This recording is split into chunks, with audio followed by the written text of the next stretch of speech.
जय जिनेंद्र। आज की कक्षा में हम सभी जिण शब्द के रूप सीखेंगे। तो चलिए सबसे पहले हम पूज्य गुरुदेव का स्मरण करेंगे।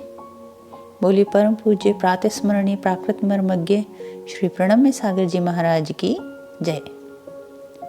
आइए अब हम देखते हैं जिण शब्द के रूप। जिण, जिण का अर्थ है जिन या जिनेंद्र भगवान।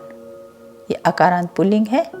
शब्द रूप सीखने से पहले मैं आपको बता दूं कि शब्द रूप के साथ यहाँ आपको विभक्ति और उनके चिन्हों के विषय में भी विस्तृत जानकारी दी जाएगी, ताकि हम में से बहुतों को जो ये शंका सी बनी रहती है कि हमें कब किस वाक्य में कौन सी विभक्ति यूज़ करनी है, इसका पता ही नहीं चलता।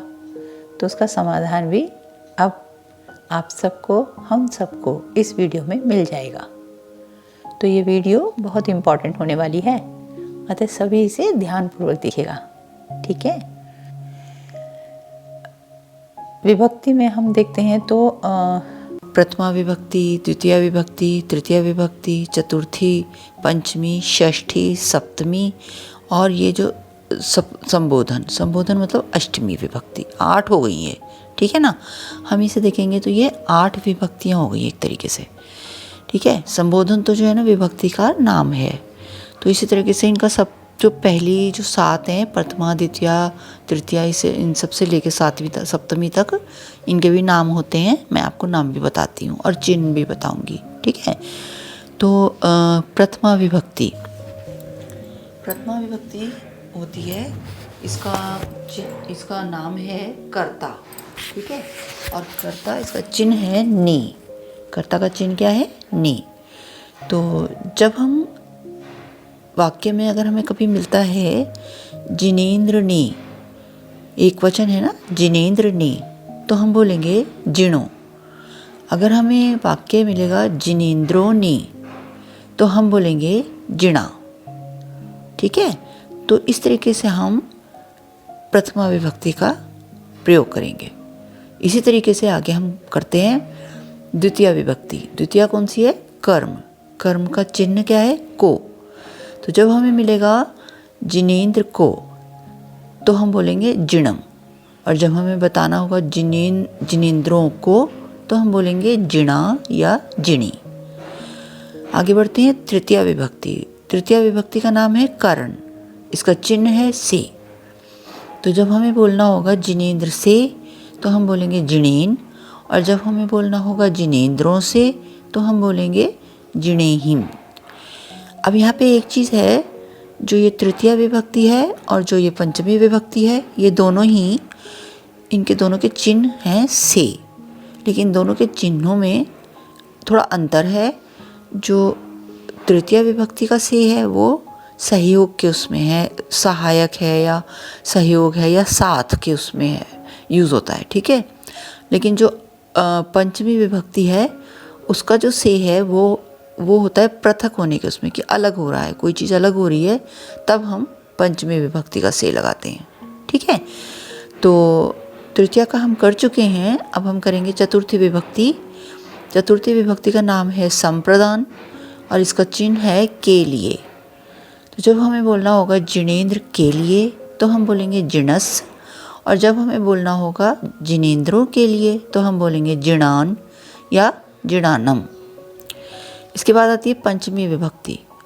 पंचमी विभक्ति मैंने जैसे आपको पहले बताया कि ये, इसका चिन्ह है से और पृथक होने के संदर्भ में है, ठीक है। ये पंचमी विभक्ति का नाम है अपादान, इसका चिन्ह है से, जो पृथक होने के संदर्भ में है।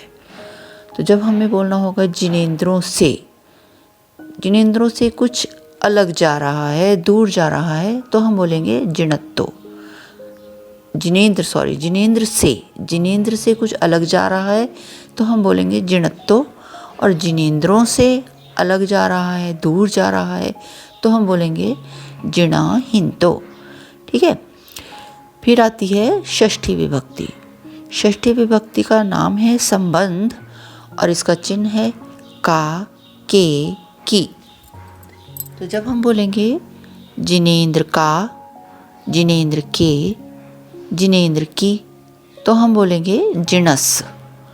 और जब हम बोलेंगे जिनेंद्रों का, जिनेंद्रों के, जिनेंद्रों की, तो हम बोलेंगे जिणान या जिणानम। ठीक है। इसके बाद आती है सप्तमी विभक्ति। सप्तमी विभक्ति का नाम है अधिकरण। इसका चिन्ह है में, पर। जब हम बोलेंगे जिनेंद्र में या जिनेंद्र पर, जैसे हम बोलते हैं ना जिनेंद्र में हमारी आस्था है, या हम बोलते हैं जिनेंद्र पर हमारी आस्था है, ठीक है ना, तो उनमें, तो जैसे हम बोलेंगे जिनेंद्र में या जिनेंद्र पर, तो हम यूज़ करेंगे जिणे या जिणम्मी। और अगर हम बोलेंगे जिनेंद्रों में या जिनेंद्रों पर, तो हम बोलेंगे जिणेसु। ठीक है। इसके अष्टमी लास्ट वाली विभक्ति आएगी, वो है संबोधन। इसका नाम है संबोधन और इसके चिन्ह है हे, अरे, है ना। तो जैसे हम बुलाते हैं हे भगवान, हम ऐसे करते हैं, या हम बोलते हैं अरे कहाँ जा रहे हो, अरे सुनो तो, ऐसे बोलते हैं ना, ये हम संबोधन करते हैं किसी को बुलाते हैं तो इसी में ही। तो जब हम बोलेंगे हे जिनेंद्र, तो हम बोलेंगे हे जिण। और अगर हम बोलेंगे हे जिनेंद्रों, तो हम बोलेंगे हे जिणा। ठीक है। तो इस प्रकार हमने जिण शब्द के रूप विभक्ति के साथ समझे हैं। अगर आपको इसमें कोई भी चीज़ समझ आने में कुछ कठिनाई हुई है, अभी भी कुछ कठिनाई है, तो आप इसको दोबारा से वीडियो को चला के देख सकते हैं। आप इसको बार बार रिपीट करेंगे तो आपको बहुत अच्छे से समझ आ जाएगा। तो इसी के साथ आगे चाहते हैं। जय जिनेंद्र।